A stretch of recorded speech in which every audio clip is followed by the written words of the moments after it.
ध्यानाभ्यास के लिए कृपया अपने नेत्रों को बंद कर लीजिए। अपना मुख अपनी ओर कीजिए। अपने आत्मिक शरीर की ओर। एक पुद्गल का शरीर है और एक आत्मा का शरीर है। दोनों एक ही क्षेत्र में हैं। खुली इंद्रियों से भौतिक शरीर दिखाई देता है, जानने में आता है, और बंद नेत्रों से अंतर्दृष्टि से आत्मा का आनंद रूप चेतन शरीर अनुभव में आता है।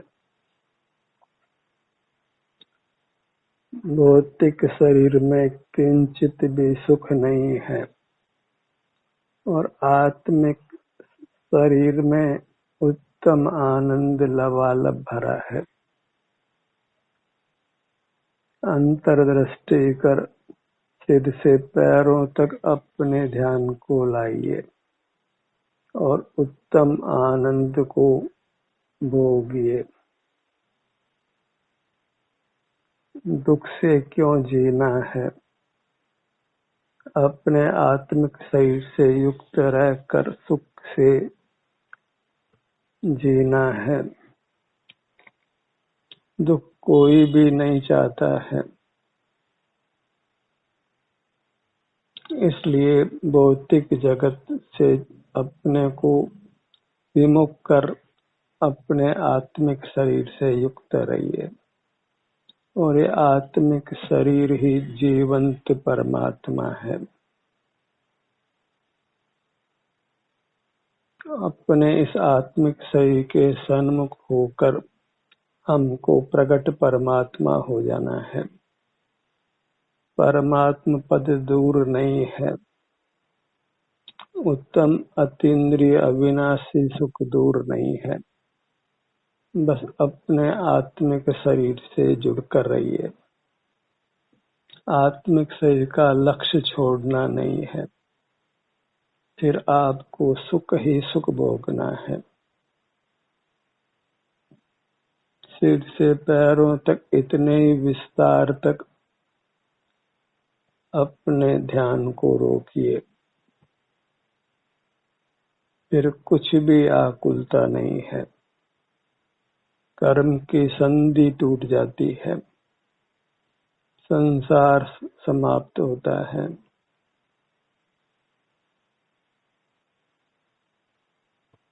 उत्तम आनंद की प्राप्ति होती है जो अनंत काल भी नष्ट नहीं होना है। जन्म मरण से मुक्त हो जाना है। करना धरना कुछ नहीं है।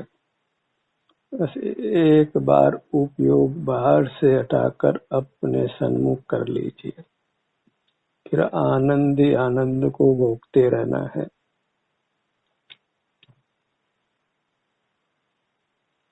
एक छोटा सा पुरुषार्थ और अनंत काल उत्तम सुख का भोग। केवल अपने उपयोग को पलटना है। बाहर का मुख बंद करके अपने सन्मुख रहना है। इंद्रिय द्वारों से ही संसार पनपता है और इंद्रिय द्वारों का निरोध करने से हम जिनेंद्र होते हैं, परमात्म पद को पा लेते हैं, जहाँ किंचित भी राग द्वेष नहीं है, किंचित भी आकुलता नहीं है, कोई आदि व्याधि उपाधि का दुख नहीं है। अनादि से भले ही हमने दुख पाए हों, पर अब अपने सन्मुख रहकर अनंत काल सुख को ही भोगना है, सुख से ही जीना है। अणु मात्र भी अब दुख नहीं भोगना है। अपनी मूर्त जो आनंद का घन पिंड है, उसके सन्मुख रहकर आनंद को ही भोगते रहना है। मोक्ष मार्ग का विस्तार नहीं है। अनुभव में शब्दों का काम नहीं है, अंकों का काम नहीं है, किसी भौतिक पदार्थ का काम नहीं है, अन्य जीवों का भी काम नहीं है। आप अकेला अपने सन्मुख रहकर आनंद का अनंत काल रसपान करता है। ऐसी अपनी उत्तम आत्मिक काया है, जो प्राप्त मूर्त शरीर के बराबर है और जिसमें आनंद ही आनंद भरा है और कुछ भी नहीं है, केवल आनंद है। आनंदम ब्रह्मणो रूपम, सिर से पांव तक इतना ही आनंद है। तो क्षेत्र से भले ही सीमित है, पर भाव से अनंत है। क्षेत्र से सीमित होने से हम इसको लक्ष्य में ले सकते हैं और असीम आनंद को अनंत काल भोग सकते हैं। प्रतिक्षण आनंद ही आनंद भोगिए।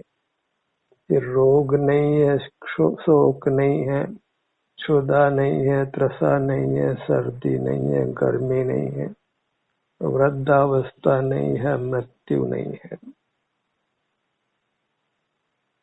ऐसे अनुपम सुख को अपने से पा लेना है, जहाँ कोई विकल्प भी नहीं है। इंद्रिय ज्ञान नहीं है, कोई वचन चेष्टा भी नहीं है, काय चेष्टा भी नहीं है, केवल सुख ही सुख है। अत्यंत विश्राम की स्थिति है और जागृत स्थिति है। निद्रा का कोई काम नहीं है, मूर्छा का कोई काम नहीं है, मृत्यु का कोई काम नहीं है। जो बहिर्मुख रहते हैं वे ही मृत्यु को प्राप्त होते हैं। जो भौतिक जगत से सुख पाना चाहते हैं वे ही मरते हैं, और जो अपने आत्मिक जगत से युक्त होकर जीते हैं वे निर्वाण को पाते हैं, परमात्मा होकर अनंत काल रहते हैं। और हमारा शुद्ध स्वरूप परमात्मा ही है, हम मनुष्य नहीं है। अपने आप को मनुष्य नहीं मानना है, भले आकार मनुष्य का हो, पर भाव से हम केवल सुख हैं, सुख के ही पिंड हैं। इस पिंड में ही स्थित रहना है। फिर कर्म का जोर नहीं है। वीतराग परिणाम में स्निग्धता नहीं होती है और कर्म फिर हमारे साथ चिपक कर नहीं रहता है। और जब कर्म का बंधन नहीं है तो हमारा सुख स्वभाव व्यक्त हो जाता है, हमारे अनुभव में आने लगता है। अपने मुखमंडल को लक्ष्य में लीजिए।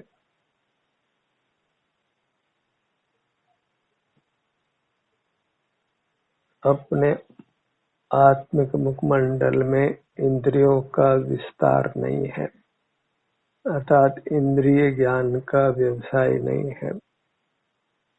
इंद्रियों का आकार भले ही हो, पर इंद्रिय ज्ञान नहीं है। इंद्रिय ज्ञान मूर्त इंद्रियों की सहाय से होता है, और जब अंतर में हम अपने से युक्त रहते हैं तो इंद्रियां निष्क्रिय होती हैं। न इंद्रिय ज्ञान होता है, न इंद्रिय सुख दुख होता है। उत्तम अतीन्द्रिय सुख का ही भोग होता है। उस सुख को ही हमको भोगते रहना है। अनंत काल उत्तम अतीन्द्रिय सुख ही भोगना है। सारे जगत से बेखबर रहना है। बाहर का जगत अच्छा नहीं है, या तो भौतिक जगत है या भौतिक जगत से बंधे हुए मोही जीव हैं, और जो मुक्त हो गए हैं वे किसी प्रकार हमारे ज्ञान का विषय नहीं बनते हैं, और बने तो भी उनका सुख हमारे अनुभव में आने वाला नहीं है।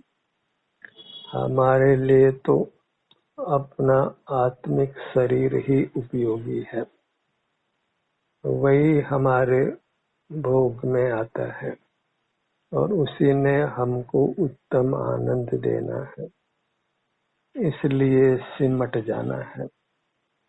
इसी का नाम संवर है, और इसके होने पर बद्ध मूर्त कर्म की निर्जरा होती है, और संपूर्ण कर्म के निकल जाने का नाम ही मोक्ष की प्राप्ति है। और एक बार मुक्त होने के बाद पुनः हम संसारी नहीं होते हैं। इससे उत्तम क्या हो सकता है? ऐसा पुरुषार्थ जिसका फल हमको अनंत काल मिलना है। लौकिक पढ़ाई हम पढ़ते हैं तो उसके फल में तो कुछ वर्ष ही हमको लाभ मिलता है। धनार्जन करते हैं तो वह धनार्जन भी आयु पर्यंत ही भोगने में आता है, और वास्तव में तो धन कहाँ भोगा जाता है। धन के लक्ष्य से उत्पन्न हुई अपनी वैश्विक सुख दुख के पर्याय ही भोगने में आती है। लाख करोड़ उपाय करे तो भी जीव पर को भोग नहीं सकता है। पर से बंध सकता है पर भोग नहीं सकता है। अपने इंद्रिय ज्ञान रूपी दर्पण में पदार्थ भले ही झलकते हों पर किंचित भी भीतर आते नहीं हैं। जैसे दर्पण में पदार्थ प्रतिबिंबित हों पर दर्पण में नहीं आते हैं, और से दर्पण का स्वरूप ही बाधित होता है। ऐसे ही अपने अमूर्त काया में इंद्रियों के साय से मूर्त पदार्थ झलकते हैं, उससे इंद्रिय सुख दुख ही होता है, अपना उत्तम सुख उत्पन्न नहीं होता है, और उस सुख के अभाव में हम दुख ही पाते हैं। इसलिए इंद्रिय द्वारों को बंद रखने में ही अपना हित है। सारे जगत से बेखबर रहने में ही अपना हित है। जितना खबर उतना दुख। ज्ञेयों के ज्ञान से रहित होने में ही उत्तम सुख की प्राप्ति है, परमात्मा पद की प्राप्ति है। उपदेश इतना ही है कि पर पदार्थों के ज्ञान से रहित हो जाओ, अपने आत्मिक शरीर से युक्त रहो, अपने ही सन्मुख रहो। इंद्रिय द्वारों का निरोध कर अपनी चेतन मूर्त के आनंद का रसपान करो, जहाँ किंचित भी विकल्प नहीं है, आकुलता नहीं है, राग द्वेष नहीं है। जब पर पदार्थ जानने में ही नहीं आते तो फिर किससे राग होगा, किससे द्वेष होगा। अनजानी वस्तु के प्रति राग द्वेष कभी नहीं होता है।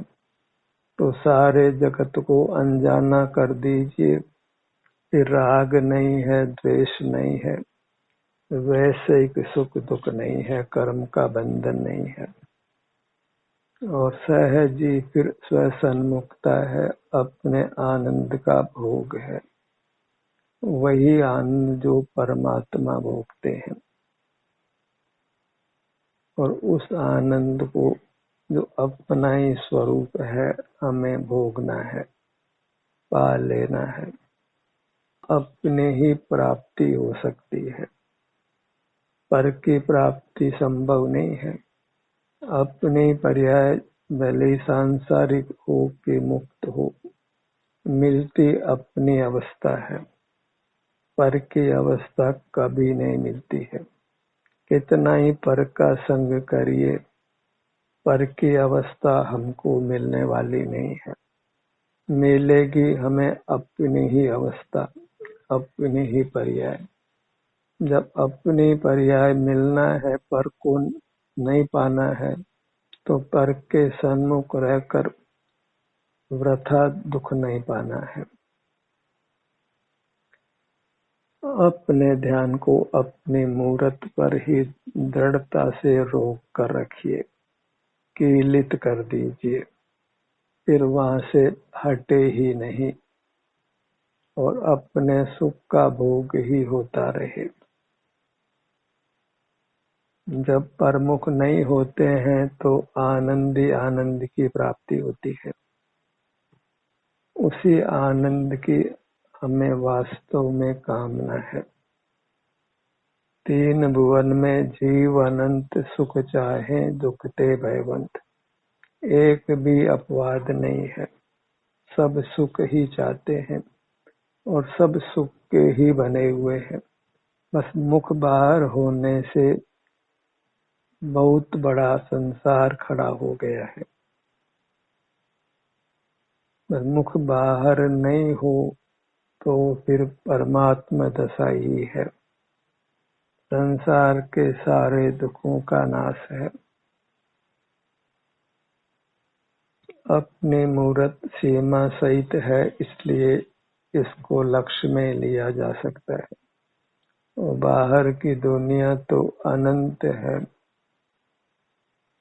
उसके पार को नहीं पाया जा सकता है। उसका रूप भी बदलता रहता है और वहाँ भौतिक जगत में सुख का लेश भी नहीं है। सारा बहिर्मुख रहने का समर्था है, दुख का भी हेतु है, अनर्थकारी है। हम वृथा ही बहिर्मुख रहकर अपने को दंड देते हैं, दुख में खड़ा कर देते हैं। अब दुख को उत्पन्न नहीं करना है, अपनी प्यारी मूरत से जुड़कर रहना है,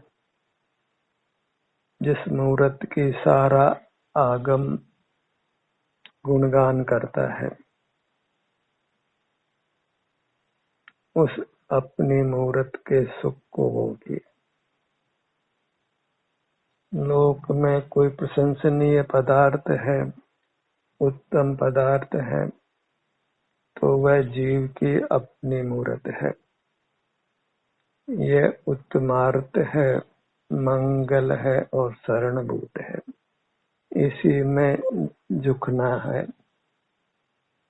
इसी में झुकने को नमन कहते हैं। जहाँ हम अपनी ओर झुकते हैं तो वहाँ अपने को अपना नमन हुआ। जब पर सन्मुख ही नहीं होना है तो पर को नमन करने का प्रसंग ही नहीं है। पर के सन्मुख नहीं होना है तो फिर पर की शरण ग्रहण करने का प्रश्न ही नहीं है। पर से संबंध ही तोड़ देना है, तभी हमारा संबंध अपने से होता है। पर का संबंध ही काम भोग संज्ञा को पाता है, जिससे संसार उत्पन्न होता है। अपना वास्तविक संबंध अपनी उत्तम काया से है, जहाँ शील है, चारित्र है, आनंद है। अपने ध्यान को अपने उत्तमांग पर लाइए, सिर के भाग पर लाइए। अपने सन्मुख होते हैं तो इस मस्तिष्क के भाग के निमित्त से ही हमको सम्यक ज्ञान उत्पन्न होता है। अपनी मूरत में अपनापन होता है। फिर जब हम अपनी मूरत के सन्मुख ही रहते हैं तो केवल आनंद का भोग रहता है। फिर समझ का भी कोई प्रयोजन नहीं है। जब समझ को उपयोग में लेते हैं तो फिर समझ नहीं है, समझ का फल है। अपने ध्यान को अपने ललाट के भाग पर लाइए।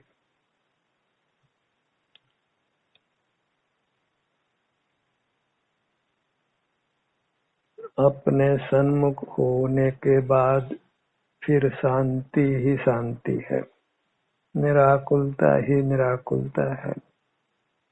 मन की कोलाहल नहीं है, इंद्रियों का क्लेश नहीं है, मस्तिष्क का व्यवसाय भी नहीं है, कुछ स्मरण भी नहीं है। रात्रि में निद्रा में मस्तिष्क सक्रिय रहता है।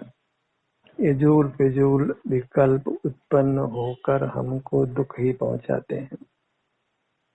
पर जब हम जागृत होकर अपने सन्मुख होते हैं तो मस्तिष्क का व्यापार नहीं है, मन से कुछ विचार भी नहीं है, इंद्रियों का व्यापार भी नहीं है, केवल आनंद का भोग है। कोई बल का उपयोग भी नहीं है, आनंद का ही रसपान है और वही हमारा शुद्ध स्वरूप है। अपने ध्यान को अपने भ्रू मध्य पर लाइए और इस प्रकार जब अपने सन्मुख होते हैं तो जो शांति उत्पन्न होती है उसको पहचानिए।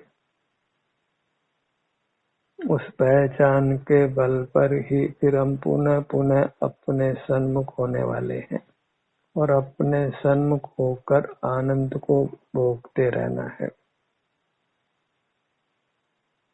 निर्विकल्प रहना है, ठहर जाना है, अपने स्वरूप में आकर आनंद को भोगते रहना है, कुछ भी करना नहीं रहा।